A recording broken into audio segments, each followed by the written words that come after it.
Há um tempo atrás, resolvemos explicar às pessoas como ensinar um jogo para alguém. Porém, há casos em que o próprio criador do jogo não sabe explicá-lo, pelo menos não através de um manual. O que eu já encontrei de manual ruim, incompleto ou enfadonho é impressionante. E o pior é que é uma das partes mais importantes do jogo, porque é o que pode estimular ou desanimar os participantes a seguirem em frente com a empreitada de conhecer um determinado título. Por conta disso, resolvi apresentar a vocês o que torna um manual bom aqui no De Quem é a Vez Explica.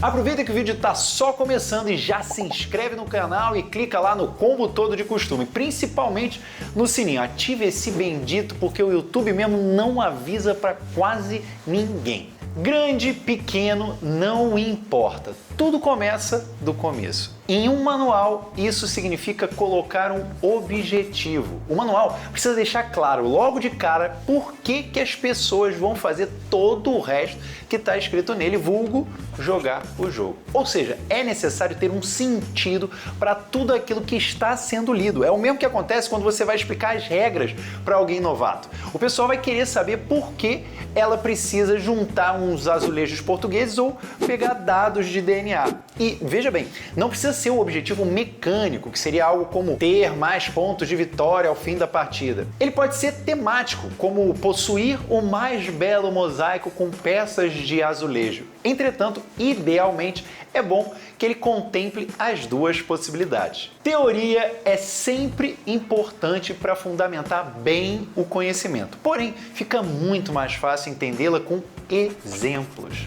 É fundamental que o manual seja carregado deles, mas, claro, com exemplos bons e completos, ou seja, o tipo que apresente todos ou quase todos os pontos de dúvida de uma regra e, de preferência, com imagens ilustrativas. Exemplos ruins tornam tudo pior. Essa é rapidinha, mas eu preciso falar porque eu me incomodo muito quando o manual não apresenta a lista de componentes. É insuportável quando menciona um determinado componente e eu não encontro ele em lugar nenhum do manual. O ideal é que essa lista exista, seja visual e esteja logo no início dele. Antes de continuarmos, aproveita e segue a gente na Twitch, porque queremos levar o conteúdo ao vivo do canal para lá. Sem contar que é mais fácil ter um contato direto com você do lado roxo da força. Voltando aos manuais, existem os que são tão grandes que assustam, mas isso é porque eles tentam cobrir cada canto das regras. Só que não adianta fazer isso se a leitura ficar confusa. Portanto, um manual bom é conciso antes de ser completo. É sempre melhor um manual fluido e objetivo em que tudo vai sendo descortinado organicamente. Isso torna a leitura dele mais agradável.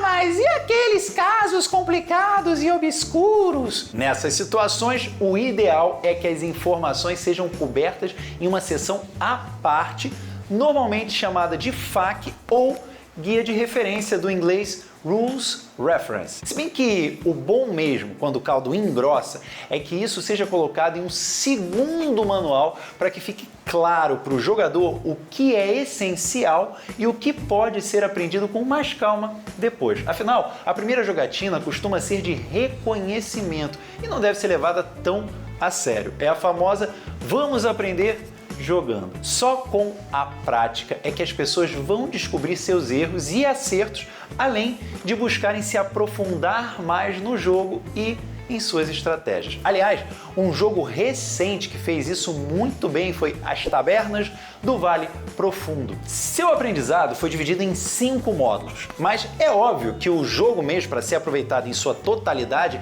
deve ser jogado com esses 5. Mas os outros 4 foram colocados em um manual separado exatamente para facilitar a compreensão e não assustar os jogadores novatos. Ou seja, dá para conhecer o jogo e suas principais mecânicas focando apenas no módulo 1. Seguindo o que acabei de falar no tópico anterior, podemos entender que conhecimento é uma construção. É muito difícil aprender a multiplicar sem saber como somar. Para um manual de regras, o princípio deve ser justamente esse. o que significa que ele deve ter coerência temporal, ou seja, não faz sentido haver menção a uma regra ou componente que ainda não tenha sido devidamente apresentado. Quem é que vai entender a regra 1 que fala que, diferente da regra 10, nessa o jogador vai poder mover seu peão 5 casas para a esquerda? Você vai ler e vai pensar, quer dizer que na regra 10 eu posso me mover para a direita?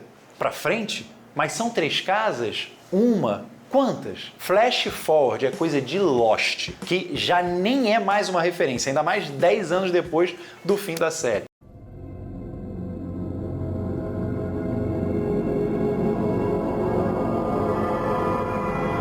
Existem 2 momentos em que você vai precisar do manual. Um é a primeira vez e o outro são todas as demais vezes. No geral, cobrimos até agora a primeira leitura. Porém, quando buscamos o manual em uma segunda, terceira, 10ª jogatina, não queremos demorar muito para achar aquilo que precisamos saber. Às vezes, só queremos dar uma refrescada, porque tem um tempo que não jogamos e precisamos relembrar alguns detalhes. Por isso, faz toda a diferença um manual com resumo.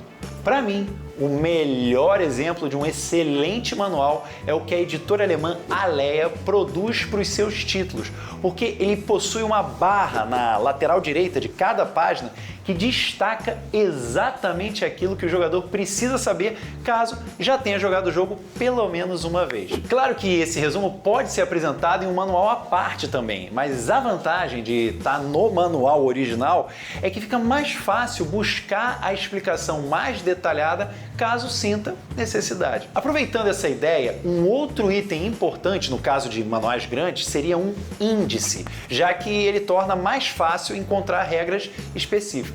Esse episódio serviu para que a gente possa aprender a identificar mais facilmente um manual ruim e dê uma chance ao jogo apesar disso, que foi o que eu fiz com Tiranos da Umbra Eterna e não me arrependo nem um pouco porque é um jogaço. Além disso, algumas pessoas já vieram até mim com a ideia de criar um jogo. Se esse for o seu caso, acho maneiro ter em mente os pontos que abordamos aqui nesse vídeo. Até porque se você quiser seguir esse caminho seria o ideal. Inclusive eu já até pensei em fazer mais vídeos dando dicas para quem quiser criar um jogo, mas eu ainda não sei. Se vocês curtirem essa ideia, pode ser que role.